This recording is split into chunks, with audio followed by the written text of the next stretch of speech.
सुप्रभातम छात्र। कारक प्रकरण समझ में आ गया था कल? आगे बढ़ें। कारक के चिन्हों को याद कर लिया होगा आप लोगों ने। अब इसके विभक्ति के बारे में जानते हैं। प्रथमा विभक्ति किसे कहते हैं? कर्ता कारक। पढ़े हैं आप लोग? कर्ता ने, तो इसमें विभक्ति कौन सा लगा हुआ है? प्रथमा। देख रहे हैं आप लोग ऊपर में कारक विभक्ति और चिन्ह है, तो कर्ता प्रथमा ने, तो कर्ता कारक प्रथमा विभक्ति। जो कार्य करता है उसे कर्ता कहते हैं। कार्य करना, काम करना, काम करने वाले को कर्ता कहते हैं। और इसे बताने के लिए प्रथमा विभक्ति का प्रयोग होता है। जैसे रामा क्रीडति, रामा एक लड़की है, वह खेल रही है।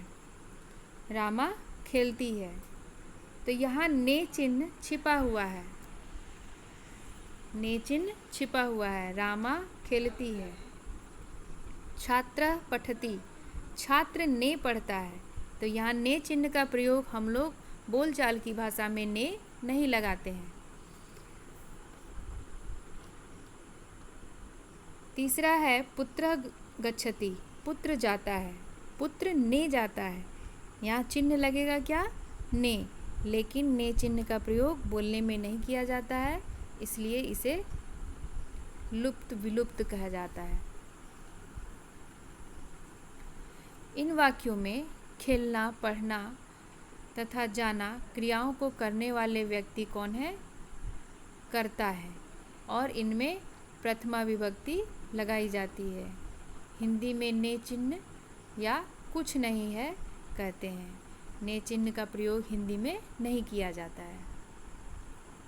दूसरा है द्वितीया विभक्ति यानी कर्म कारक। कर्ता के द्वारा की हुई क्रिया के विषय को कर्म कहते हैं, तथा कर्म कारक में बताने के लिए द्वितीया विभक्ति लगाई जाती है। जैसे बाला दुग्धम पिबन्ति, बालक दूध को पीता है। किसको पीता है? दूध को।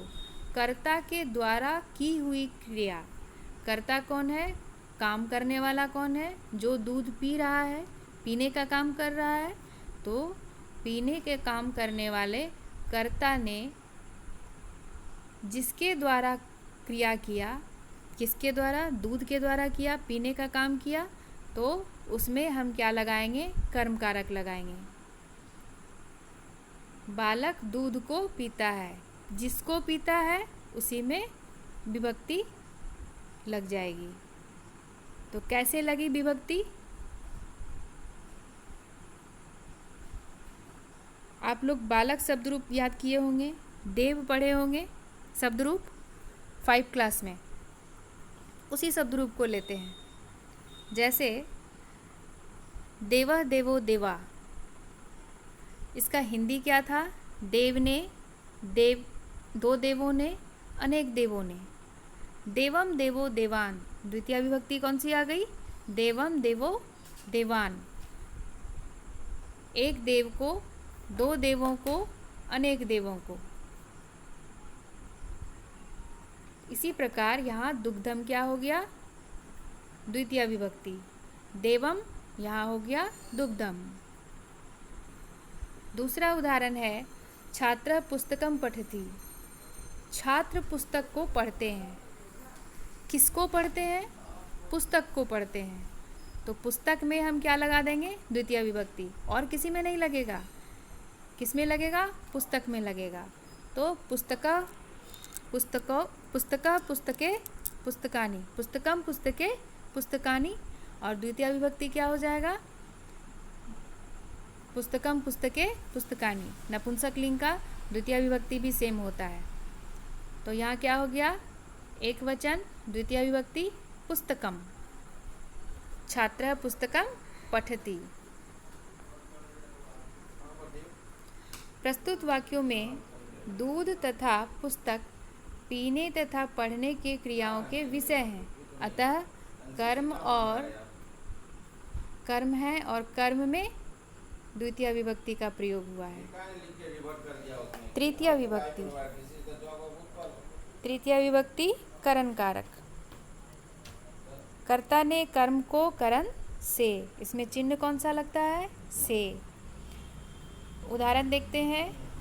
छात्र कलमेन लिखति, छात्र कलम से लिखता है। किससे लिखता है? आप लोग पढ़े हैं चिन्ह के द्वारा भी होता है। कर्ता ने कर्म को करण से और द्वारा दोनों होता है। तो लिखने का काम किसके द्वारा हुआ? कलम के द्वारा। तो कलम में ही तृतीय विभक्ति लगेगी। कलम शब्द में ही तृतीय विभक्ति लगेगी। कैसे हो गया? देवः देवो देवा, देवम देवो देवान, देवेन। तो यहाँ हो गया कलमेन। कलमम कलमो, कलमम कलमे कलमानी, कलमम कलमे कलमानी, कलमेन। तृतीय विभक्ति क्या लग जाएगा? कलमेन। तो छात्र कलमेन लिखति, छात्र कलम से लिखता है। जिस साधन के द्वारा क्रिया की जाती है उसे करण कारक कहते हैं और करण कारक में ही तृतीय विभक्ति का प्रयोग होता है। दूसरा उदाहरण देखते हैं। वयम हस्ताभ्याम प्रणमामः, हम लोग दोनों हाथों से प्रणाम करते हैं। एक हाथ से कर सकते हैं? नहीं कर सकते हैं। तो दोनों हाथों से हम लोग क्या करते हैं? प्रणाम करते हैं। तो प्रणाम करने का काम किसके द्वारा हुआ? हाथों के द्वारा।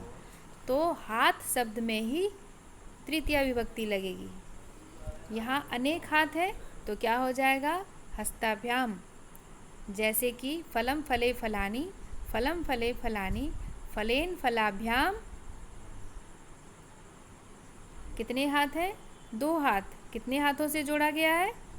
एक बच्चे प्रणाम करने के लिए अपने दोनों हाथ का प्रयोग करते हैं, इसलिए द्वितीय विभक्ति। फलम फले फलानी, फलम फले फलानी, फलेन फलाभ्याम। तो फलाभ्याम के बदले यहाँ क्या हो जाएगा? हस्ताभ्याम। वयम हस्ताभ्याम प्रणमामः, हम लोग दोनों हाथों से प्रणाम करते हैं। चतुर्थी विभक्ति संप्रदान कारक। चतुर्थी विभक्ति का चिन्ह क्या होता है? कर्ता ने कर्म को करण से संप्रदान को के लिए, है ना। तो अब कैसे पढ़ेंगे? जिसको कुछ दिया जाए या जिसके लिए कोई काम किया जाए उसमें संप्रदान कारक लगता है। जैसे मोहन पढ़ने के लिए जाता है। क्यों जाता है? पढ़ने के लिए जाता है। पढ़ने के लिए में चतुर्थी विभक्ति लगता है। चतुर्थी विभक्ति किस में लग जाएगा? पढ़ने के काम में, है ना। पठ में चतुर्थी विभक्ति लग जाएगा तो क्या हो जाएगा? पठनाय। मोहना पठनाय गच्छति। देवा देवो देवा, देवम देवो देवान, देवेन देवाभ्याम देवय देवाय। तो यहाँ क्या हो गया? पठनाय। समझ रहे हैं बात को? ये शब्द रूप से ही लिया जाता है, ना कि किसी चिन्ह का पर्टिकुलर संस्कृत नहीं होता है।